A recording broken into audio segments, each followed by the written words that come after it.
Today is February 12th, 2018, 293 days since Morgan passed away. I haven't been able to post the last few days. Some days were just really hard, and, I just did everything I could just to not be in bed all day, I guess you could say. But, and then just being busy, trying to keep myself busy, so that way it's easier, because it does help being in here and now. So being busy is important. I've been finishing up his room, turning it into something that it's useful for me, so that way I can make sure I use his room. So lots been going on. I did receive his phone back. I received it back on Thursday, and I didn't get through the pictures yet, which is the reason I wanted the phone back, because I'm hoping to see some more recent pictures of Morgan. But reading the text really hit me hard, and that's what I was struggling with these last few days.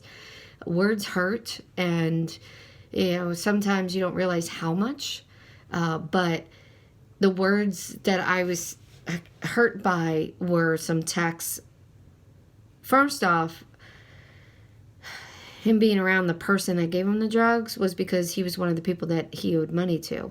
And if I'd have known that, I would have made sure I was with when the money was being returned. And so for those out there who are struggling with a child that's an addict and they borrowed money, go with them. Whoever they owed money for, whatever they owed money for, go with them. Just so that way you can make sure it's, one, they're getting the money back and they're not getting anything else in exchange. And then also who these people are that he owes money to. It was originally my goal, is I wanted them to come to my home and I would reimburse them that way. But with my work schedule and Morgan at the time working, it was a little harder to get both of us together at the same time. So I trusted my son. And there's nothing wrong with putting trust in an addict. There's nothing wrong with that. At the same time, these kids today, they just can't deal with stress and anxiety. And that leads into the other words that hurt that I read. But, I discovered after Morgan died why these kids can't deal with anything.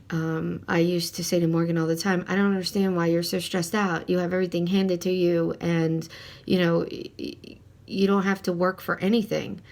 And after he died, it was like a light bulb went off. That's part of the problem.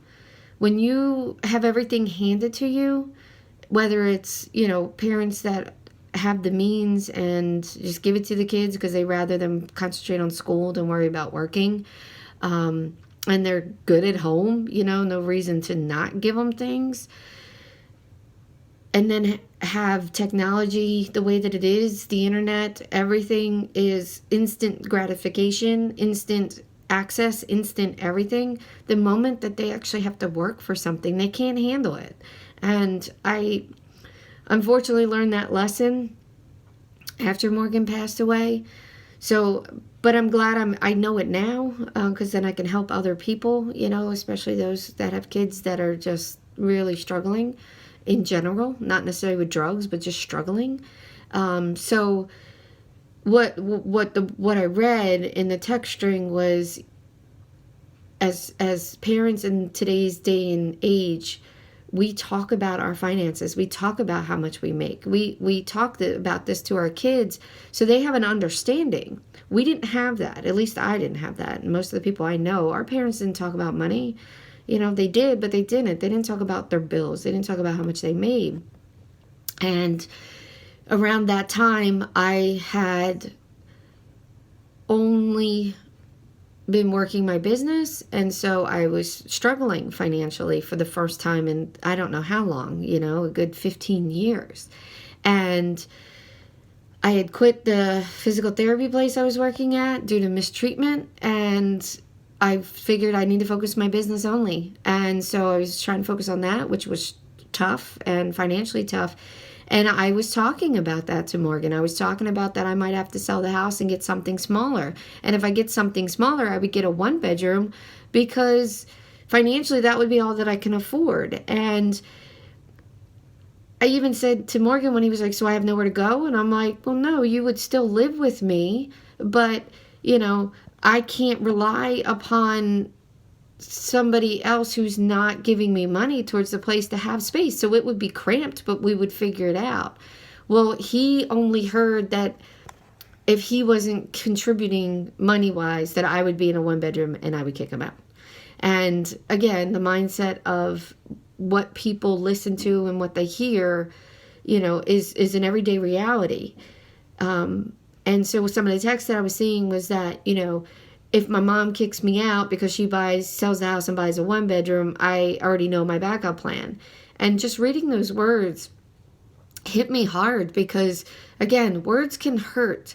And even in that moment, I didn't say anything of kicking him out, because honestly, when I was threatening to kick him out, it was get help or I kick you out kind of thing. And that was only the first time around. The second time, I knew in my heart I would never be able to kick out my son, so I stopped threatening in that way. But, you know, that's what he heard. And so it hit me hard that that's what he processed and that's what he heard.